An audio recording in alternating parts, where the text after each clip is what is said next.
Bienvenidos todos a Detox Teológica, en donde el propósito es desintoxicándonos para regresar a una teología reformada. Continuamos en el libro de Apocalipsis. Esta es la decisión 264, capítulo 13 que estamos viendo, de los 22, y esta es la parte número 5. Antes de iniciar, quiero poner este pasaje con toda intención de explicar una cosa importante. Y este es nada más son los versículos que está hablando del capítulo 7 de Éxodo, versículos de 8 hasta el 13, de la vara de Aarón. Y dice, habló Jehová a Moisés y a Aarón diciendo, si Faraón os respondiere diciendo, mostrad milagros, mostrad milagro, perdón, dirás a Aarón, toma tu vara y échala delante de Faraón para que se haga culebra. Vinieron pues Moisés y Aarón a Faraón e hicieron como Jehová lo había mandado. Y echó Aarón su vara delante de Faraón y de sus siervos y se hizo culebra. Entonces llamó también Faraón sabios y hechiceros. E hicieron también lo mismo los hechiceros de Egipto con sus encantamientos, pues echó cada uno su vara, los cuales se volvieron culebras, mas la vara de Aarón devoró las varas de ellos, y el corazón de Faraón se endureció y no los escuchó como Jehová lo había dicho. ¿Qué tiene que ver este pasaje con lo que estamos nosotros hablando ahorita del capítulo 13? Tiene que ver muchas cosas, más que nada, quiero que veamos que hemos hablado de las dos bestias, tanto este, el dragón y las dos bestias hacen una imitación, tratan de hacer una especie de imitación ahí, obviamente, falsa, ciertamente. Una imitación que está tratando de hacer lo que Dios está haciendo. Y es precisamente una de las cosas que aquí se está viendo. Moisés está con Aarón. Atrás de esto, el que está haciendo las cosas es Dios. Y atrás de estos sabios y hechiceros está Satanás. Y está haciendo básicamente exactamente lo mismo que lo que están haciendo ellos. Entonces, esto no es lo que estamos viendo en Apocalipsis 13, no es algo nuevo, pero no lo asociamos, no sé, como que nos envuelve la historia y vemos nada más cuando avientan y la vara, la culebra, hacen las otras, y después eh, se come y devoró la vara de ellos, las varas de ellos, porque son varias, ¿no? Entonces, es algo común. El otro punto importante quiero que veamos que a través de la Biblia y de la historia, vemos que la, todos, tanto, por ejemplo, aquí Faraón, ellos se consideraban de una especie de deidad y que se consideraban dioses. Esto no es algo nuevo tampoco, porque también es parte de lo que está haciendo y lo que va a hacer las otras bestias.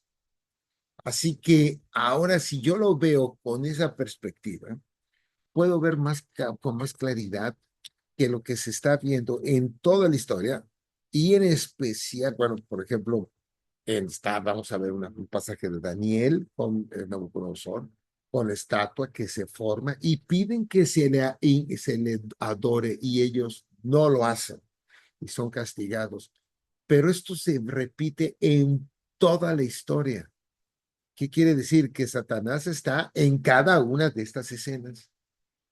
Cuando vemos en Roma también, como al César, también se pide que se le rinda tributos y se le adore también como una especie de deidad. Y esto es parte de lo que está hablando precisamente Apocalipsis, ahorita que estamos viendo en el 13. Así que quiero que vean ya no estos pasajes como un relato nada más, y que la varita y que acá y que las culebras, las serpientes, los hechiceros y todo está en la película, pero no estamos viendo quién está atrás como todo. Pero aparte de eso, no estamos viendo que esta misma historia está apuntando precisamente a cómo Satanás está actuando y cómo ha estado actuando en todo el tiempo de la historia. Entonces, nuestros sentidos no han estado muy desarrollados para poder identificar esto. Esto es una de las cosas que precisamente debemos de hacer. Así que voy a leer nuevamente para entrar ahorita en tema y otra vez leer el capítulo 13 para que volvamos a conocer y estemos cada vez más familiarizados. Dice en el 13, me paré sobre la arena del mar y vi subir del mar una bestia que tenía 7 cabezas y 10 cuernos, y en sus cuernos 10 diademas, y sobre sus cabezas un nombre blasfemo. Y la bestia que vi era semejante a un leopardo y sus pies como de oso y de su boca como boca de león. Vean semejanzas, ¿no? Y era semejante. Quiero que observen esto. Y el dragón le dio su poder y su trono y grande autoridad. Vi de sus cabezas como herida de muerte. Que hemos visto es también una semejanza tratando de imitar lo que es Jesucristo. Pero su herida mortal fue sanada y se maravilló toda la tierra en pos de la bestia de esta adoración. Y adoraron al dragón que había dado autoridad a la bestia. Ven, esta es cuestión también, quien da autoridad y todo, también esta similitud. Y adoraron a la bestia diciendo, ¿quién como la bestia? ¿Y quién podrá luchar contra ella? Volvemos otra vez semejanza entre las dos partes, ¿no? También se le dio boca que hablaba grandes cosas y blasfemias, y se le dio autoridad para actuar 42 meses, y abrió su boca y blasfemias contra Dios para blasfemar su nombre de su tabernáculo y de los que moran en el cielo, y se le permitió hacer guerra contra los santos y vencerlos. También se le dio autoridad sobre toda tribu, pueblo, lengua y nación. Muchas de todas estas semejanzas, estas frases son semejantes a las que Dios y Cristo usan y se le usan para ellos.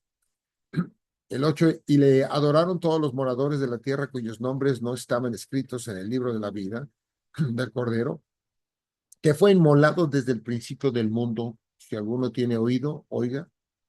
Volvemos a este lenguaje parabólico.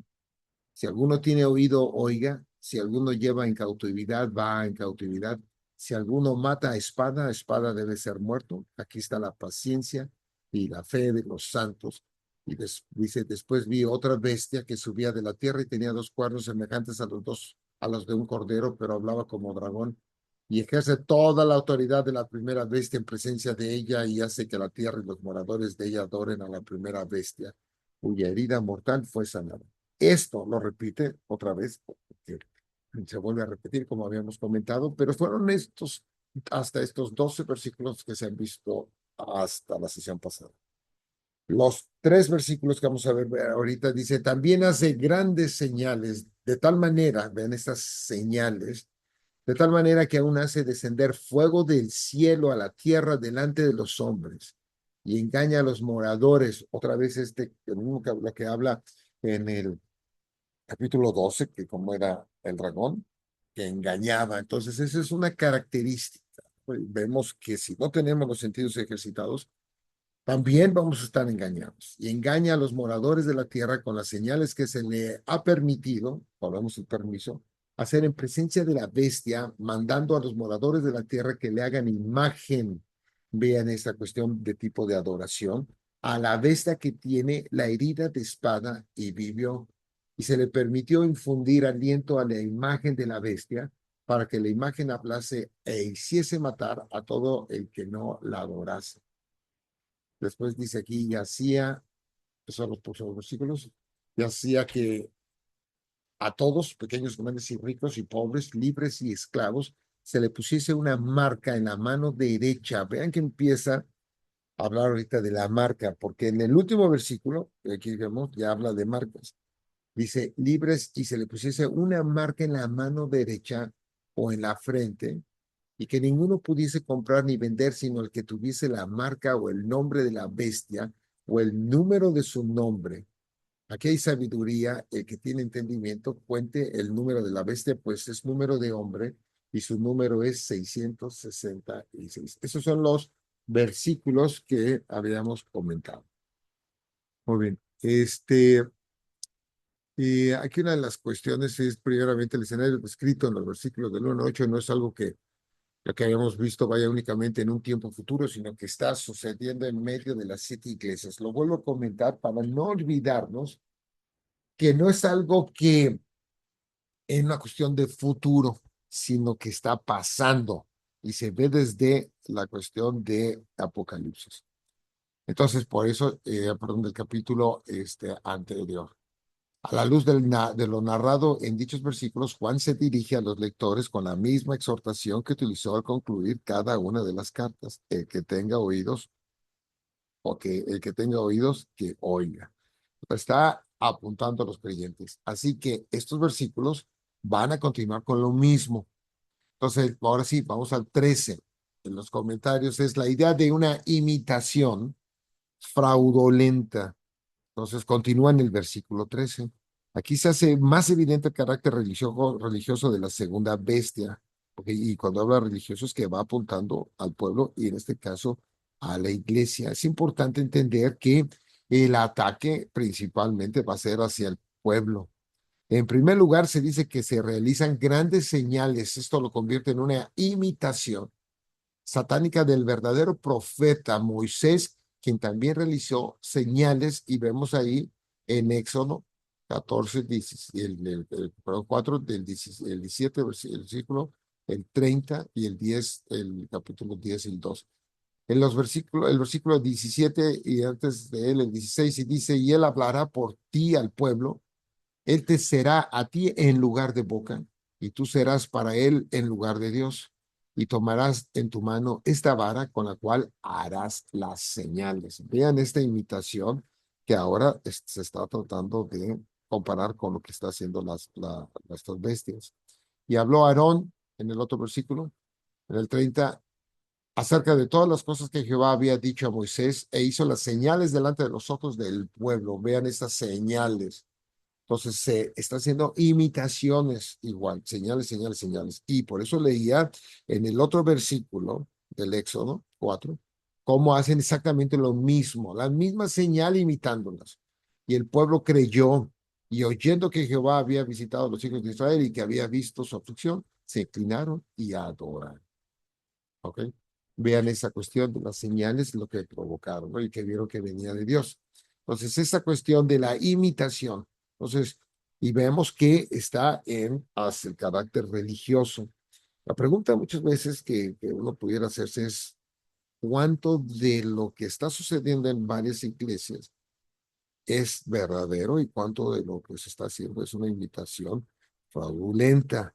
Y es difícil, ¿no? A lo mejor para muchos poderlo detectar, pero también muchas personas no se, digamos, atreven a hacer los comentarios y también cuestionar. Entonces digo, después dice, luego se dice que incluso hace descender fuego del cielo a la tierra en presencia de los hombres. Eso es parte de la señal. Y volvemos a hacer lo mismo.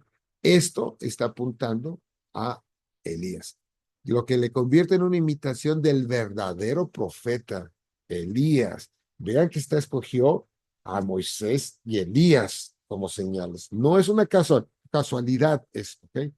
Quien hizo lo mismo, y vemos en Primera de Reyes 18, del 38 al 39, un poquito atrás, cuando llegó la hora de ofrecerse el holocausto, se acercó el profeta Elías y dijo, Jehová Dios de Abraham, de Isaac y de Israel, que aquí utiliza Israel, pues Jacob, sea hoy manifiesto que tú eres Dios en Israel y que yo soy tu siervo y que por mandato tuyo he hecho todas estas cosas. Igual como lo hizo Moisés, por mandato de Dios, hace esas cuestiones de la vara de Aarón. Respóndeme, Jehová, respóndeme, para que conozca este pueblo que tú, oh Jehová, eres el Dios y que tú vuelves a ti el corazón de ellos. Entonces cayó fuego de Jehová y consumió el holocausto, la leña, las piedras y el polvo, y aún lamió el agua que estaba en la zanja. Viéndolo todo el pueblo se postraron y dijeron, Jehová es el Dios, Jehová es el Dios. Entonces Elías les dijo, prended a los profetas de Baal para que no escape ninguno. Y ellos los prendieron y los llevó Elías al arroyo de Sison y ahí los degolló a todos. Muy bien, entonces en Segunda de Reyes del 1, capítulo 1, 10 al 14. Dice, y Elías respondió y dijo al capitán de 50, si yo soy varón de Dios, descienda fuego del cielo y consúmate con tus 50. Y descendió fuego del cielo que lo consumió a él y a sus 50. Volvió el rey a enviar a el otro a él, perdón, otro capitán de 50 con sus 50, y les habló y dijo, varón de Dios, el rey ha dicho así, desciende pronto. Y le respondió Elías y dijo, si yo soy varón de Dios, desciende fuego del cielo y consúmate con tus 50. Y descendió fuego del cielo y los consumió a él y a sus 50.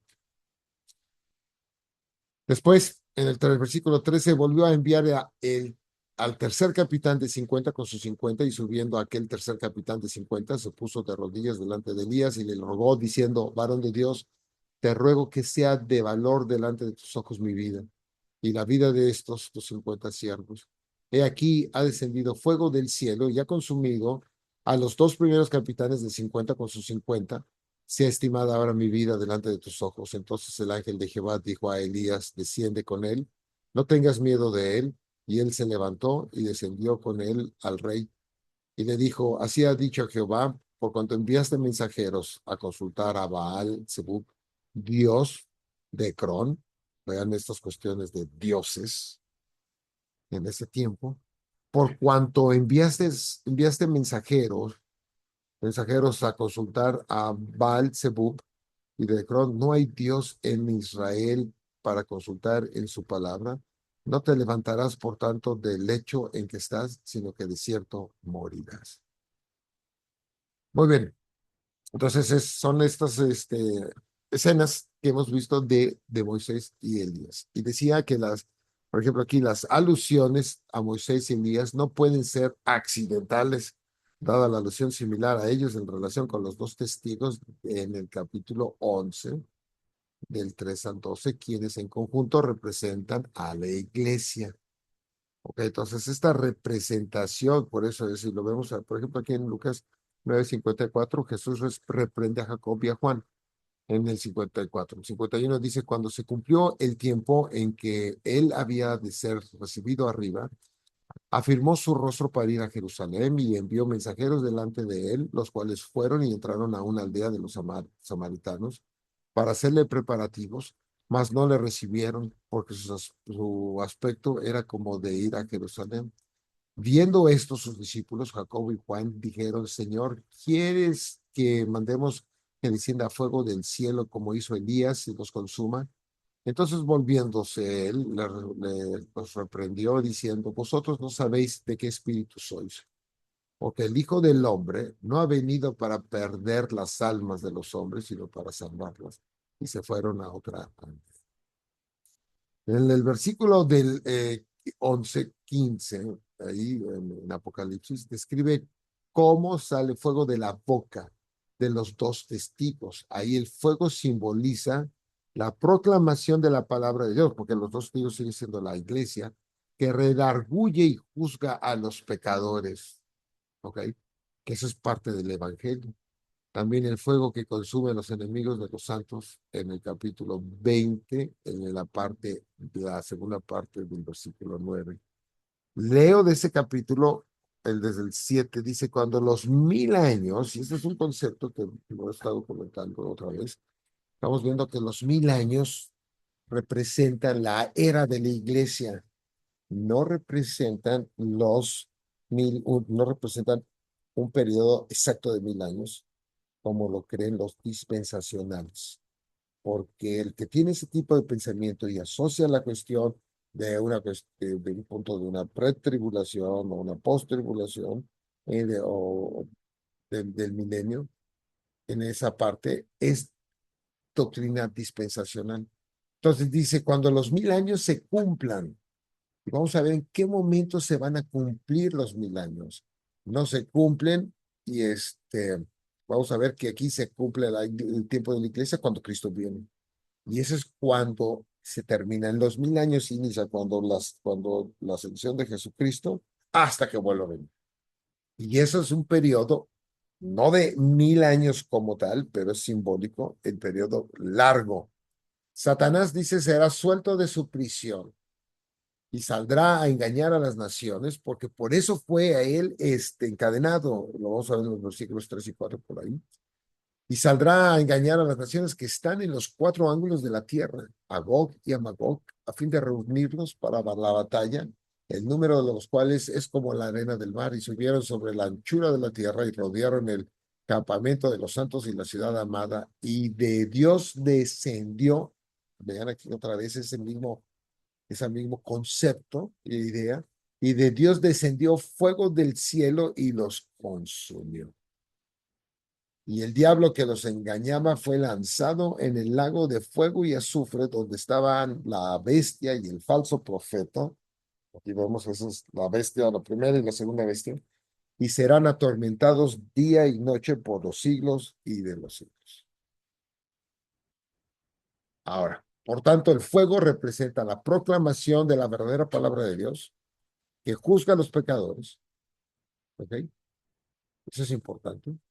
En este caso, la bestia se presenta como portavoz de la verdad, pero es el falso profeta y el falso maestro. Es esta imitación fraudulenta que se trata para engañar. Esto forma parte de lo que Cristo profetizó también en Mateo 24:4, que dice, surgirán falsos. Vean esta cuestión de falsos y falsos y falsos, porque todos estos términos que ciertamente que no son verdaderos, pero está apuntando también hacia la cuestión de la bestia, la primera bestia y la segunda bestia. Surgirán falsos cristos y falsos profetas y mostrarán grandes señales y prodigios. Si ustedes ven, eso cuando habla de falsos cristos y falsos, también Mateo, y vemos cómo lo que acabamos de hablar, de toda lengua y nación y todas esas cuestiones que aplican para Cristo, a Cristo, entonces son precisamente estos,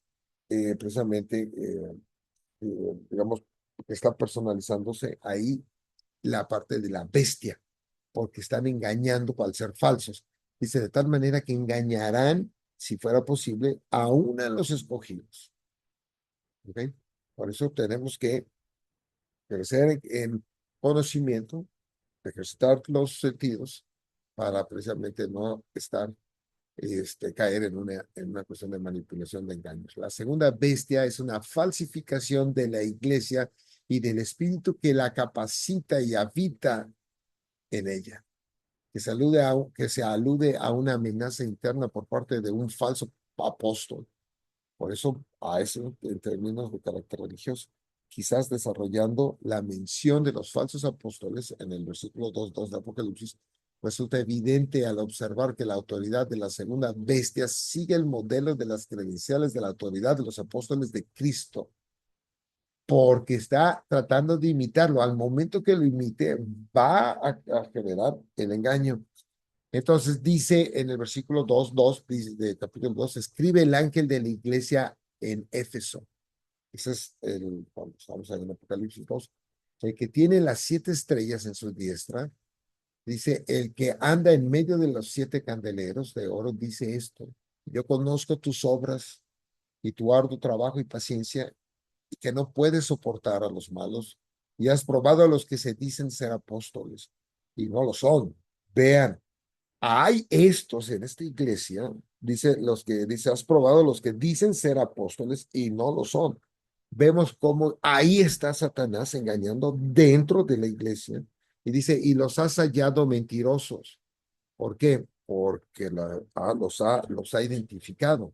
Dice, y has sufrido y has entendido paciencia y has trabajado arduamente por amor de mi nombre y no has desmayado, pero no ha trabajado en cuestiones de andar haciendo actividad de iglesia nada más, sino que o sea, ha crecido y en su trabajo ha mantenido y los ha identificado. ¿Ok? Por eso dice, y has probado a los que dicen ser apóstoles. Tienen los sentidos ahí desarrollados en el 4, pero tengo contra ti que has dejado a tu primero. ¿Ok? Tiene todo eso a favor, pero esto en contra. Muy bien, entonces seguimos cuando quienes se presentan como maestros cristianos se guían principalmente por la cultura circundante en el lugar de por la palabra de Dios.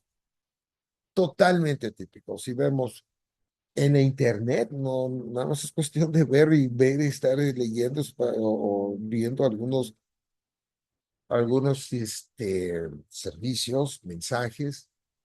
Impresionantemente ver cómo tratan de meter la cuestión de cultura, hablan chistes, hablan cuestiones de experiencia, hablan de cómo está cambiando también tratar de aceptar cosas para quedar bien con la cuestión de la cultura. Pero no es la palabra como tal de Dios. Dirán un par de versículos, un par de cuestiones, pero es también una cuestión de este proceso de engaño. Corrompen espiritualmente a la comunidad del pacto al alentar a vivir conforme a normas y una fe que en última instancia se opone al reinado de Dios y de Cristo. Vean, totalmente cierto. Ahora el versículo 14 y dice el 14, ¿por qué se describe a las dos bestias con tantos rasgos tomados de los profetas del Antiguo Testamento y de Dios mismo, y en términos sorprendentemente similares a la descripción de Dios, del Cordero y de los cristianos en otras partes del Apocalipsis? Como lo hemos visto, ¿no? Todas esas frases apuntan, ¿no? Y esta pregunta es totalmente válida. ¿Por qué se describe con tanta similitud? La razón es que intentan validar su autoridad divina de manera análoga a como lo hacen los verdaderos profetas. Segunda Corintios 11, del 13 al 15, un poquito atrás, del 12, dice, mas lo que hago, lo haré aún para quitar la ocasión a aquellos que la desean, a fin de que en aquello en que se glorían, sean hallados semejantes a nosotros. Porque estos falsos profetas, esos falsos apóstoles, obreros fraudulentos, vean, y esto está en la iglesia, si vemos cómo Corintios estaba hecho un desastre totalmente. Y pero todo el mundo creía que estaba haciendo bien, porque estos son falsos apóstoles, obreros fraudulentos que se disfrazan. Vean nuevamente, vean cómo Satanás ha estado trabajando desde hace muchos años atrás, que se disfrazan como apóstoles de Cristo y no es maravilla porque el mismo Satanás se disfraza como ángel de luz. Así que no es extraño, sino también sus ministros se disfrazan como ministros de justicia, cuyo fin será conforme a sus obras. El versículo ya toma otro sentido, ciertamente. Ya no es el mismo sentido como queremos nada más muchas veces leer y no entender nada y pasarlo. Ahorita con esta información podemos conectar de una manera muchísimo más clara y darnos cuenta para poder detectar estas cosas. Esto se expresa explícitamente en la frase y engaña a los moradores de la tierra debido a las señales que se le permitió realizar en presencia de la bestia. Esto es en el capítulo que estamos viendo. Ok. Engaña a estos moradores, a todos. Los verdaderos profetas reciben su inspiración y sus encomiendas al estar ante la presencia de Dios.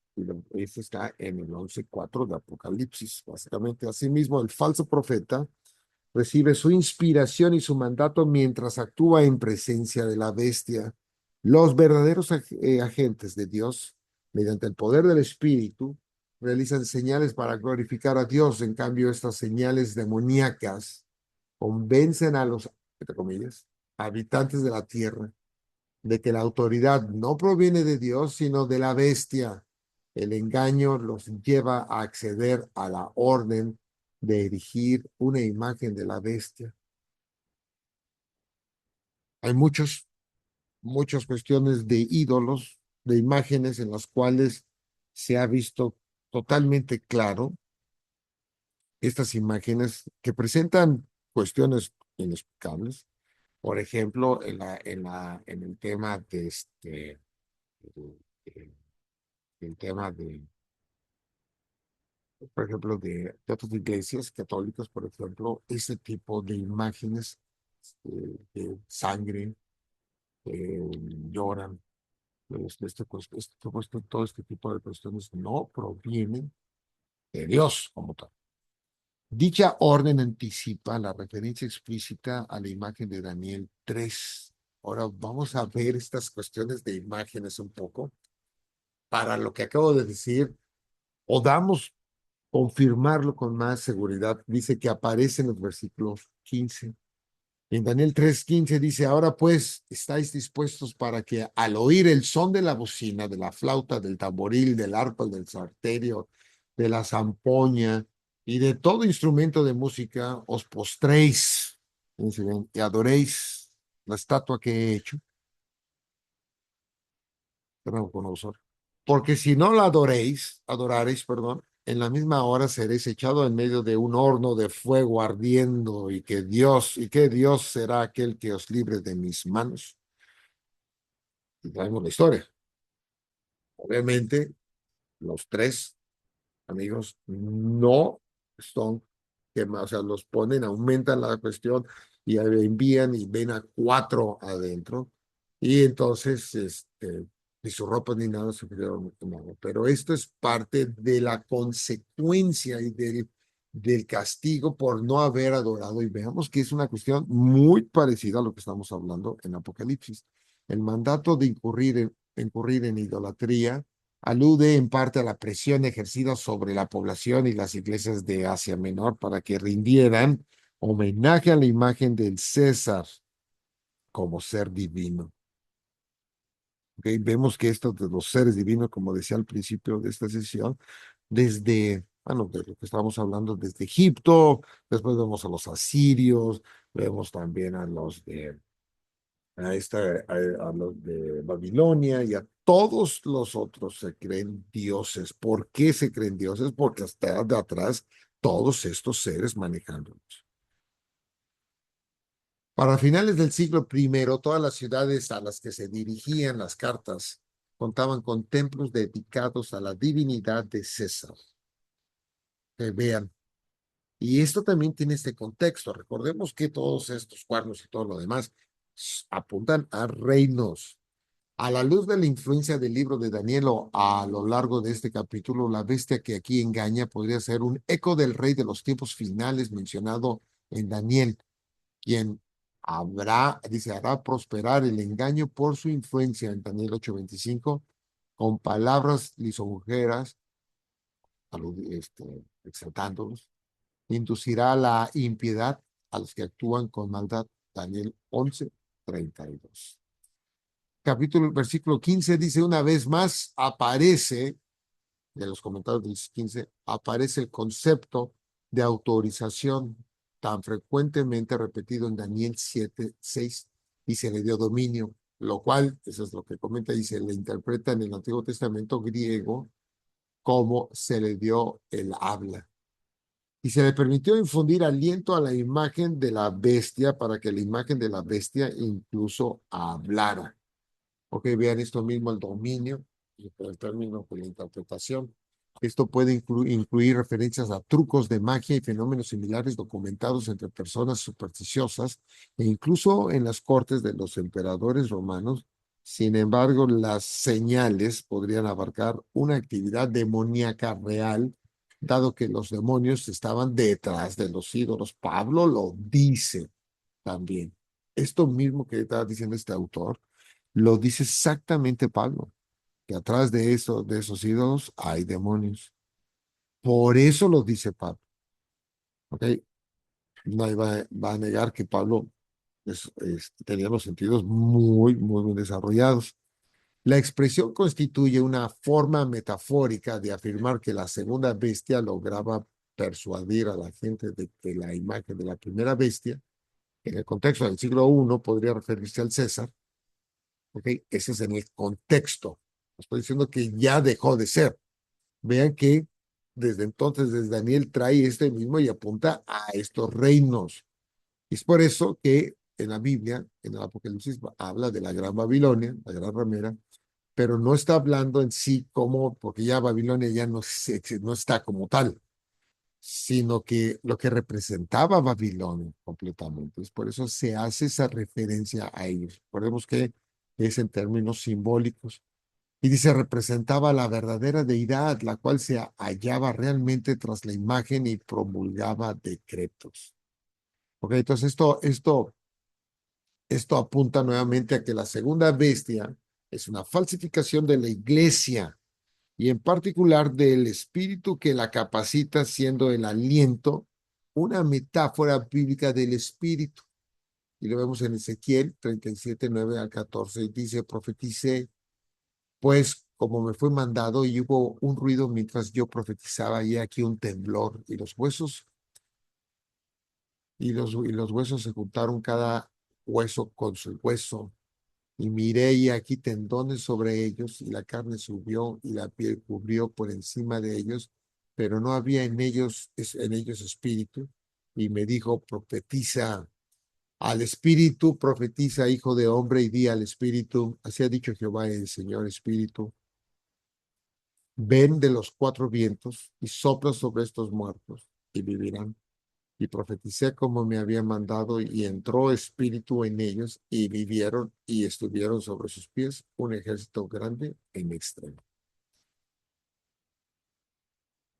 Me dijo luego, hijo de hombre, todos estos huesos son la casa de Israel. Y aquí ellos dicen, nuestros huesos se secaron y pereció nuestra esperanza, y somos del todo destruidos. Por tanto, profetiza y diles, así ha dicho Jehová, el Señor.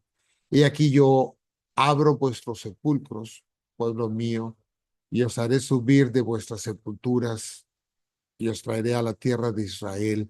Vean que eso es lo que está pasando ahorita y lo que va a pasar en el juicio final. Nos va a nosotros a resucitar. Y ahí dice, y os traeré a la tierra de Israel. En este caso, al reino en su estado de consumación, porque seguimos peregrinando. Y os haré subir de vuestras sepulturas y os traeré a la tierra de Israel, y sabréis que yo soy Jehová cuando abro vuestros sepulcros y os saque de vuestras sepulturas, pueblo mío, y pondré mi espíritu en vosotros y viviréis, y os haré reposar sobre vuestra tierra, y sabréis que yo soy Jehová. Hablé, perdón, y lo hice, dice Jehová. Ok, entonces esto, dada la naturaleza transtemporal, o sea que no está todo el tiempo, más allá del capítulo 13, observada hasta ahora, la imagen trasciende la limitada referencia a un ídolo del César y abarca cualquier sustituto de la verdad de Dios en cualquier época, porque eso es importante. Es por eso que lo vemos desde atrás y no lo podemos nada más acotar a un evento y decir, no, pues esto ya pasó y se acabó. La descripción de la bestia que provoca la muerte de cuantos no adoran la imagen de la bestia, que es lo mismo que habíamos leído, no lo mismo, semejante a lo que si no te adoraran los aventarían a ese horno, Daniel. Pero digo aquí otra vez la descripción de la bestia que provoca la muerte de cuantos no adoran la imagen de la bestia, está inspirada en la orden de Nabucodonosor en Daniel 3 de que todos adoraran su imagen o fueran ejecutados. Ok, vean que la misma palabra, los mismos escenarios, lo que está hablando en simbolismo también, cómo tiene la correcta interpretación por medio del Antiguo Testamento. La referencia a las diversas clases de personas bajo el control de la bestia en el capítulo 16 también evoca a los distintos grupos obligados a adorar a la imagen de Nabucodonosor en Daniel 3:20, del 3 al 7. Le voy a leer aquí otra vez. Y dice, el rey Nabucodonosor hizo una estatua de oro cuya altura era de 60 codos y una anchura de 6 codos. La levantó en el campo de Dura, en la provincia de Babilonia, y envió al rey Nabucodonosor a que se reuniesen los sátrapas, los magistrados y capitanes, oidores, tesoreros y consejeros, jueces y todos los gobernadores de las provincias para que viniesen a la dedicación de la estatua que el rey Nabucodonosor había levantado. Fueron pues reunidos los sátrapas, magistrados, capitanes, oidores, tesoreros, consejeros, jueces y todos los gobernadores de las provincias a la dedicación de la estatua que el rey Nabucodonosor había levantado, y estaban en pie delante de la estatua que había levantado el rey Nabucodonosor. ¿Ok? Y aquí vemos en el 4, dice, y el pregonero anunciaba en altavoz naciones y lenguas, y dice que al oír el son de la bocina, de la flauta, del tamboril, ya lo hemos leído otra vez eso, pero lo leo nuevamente, del arpa, del salterio de la zampolla y de todo instrumento de música, os postréis y adoréis la estatua de oro que el rey Nabucodonosor ha levantado, y cualquiera que no se postre y adore, inmediatamente será echado dentro de un horno de fuego ardiendo, por lo cual al oír todos los pueblos el son de la bocina, de la flauta, del tamborín, del arpa, del salterio, de la zampolla, zampoña, perdón, y de todo instrumento de música, todos los pueblos, naciones y lenguas se postraron y adoraron a la estatua de oro y al rey Nabucodonosor, que el rey Nabucodonosor había mandado. Entonces, a la luz de la exhortación del capítulo 13, del 9 al 10, se infiere que los cristianos debían perseverar, tal como lo hicieron los amigos de Daniel en el fuego, y al igual que en Daniel 3, pero en una escala mayor, la recompensa por la perseverancia será la liberación del tormento eterno del fuego y la exaltación junto a Cristo. Y esto lo leo otra vez en el 13 al 9 al 10. Si alguno tiene oído, dice, oiga, si alguno lleva en cautividad, va en cautividad. Si alguno mata espada, espada debe ser muerto. Aquí está la paciencia y la fe de los santos. Así que interesante ver todo esto, que vemos la similitud y con mayor claridad, y realmente pues para que una exhortación, ¿verdad? Para que nuestros sentidos sigamos ejercitándolos por medio de la palabra, entendiendo que el ataque, y muchas veces ni siquiera nos damos cuenta cómo Satanás ha estado y está trabajando, golpeando a la propia iglesia.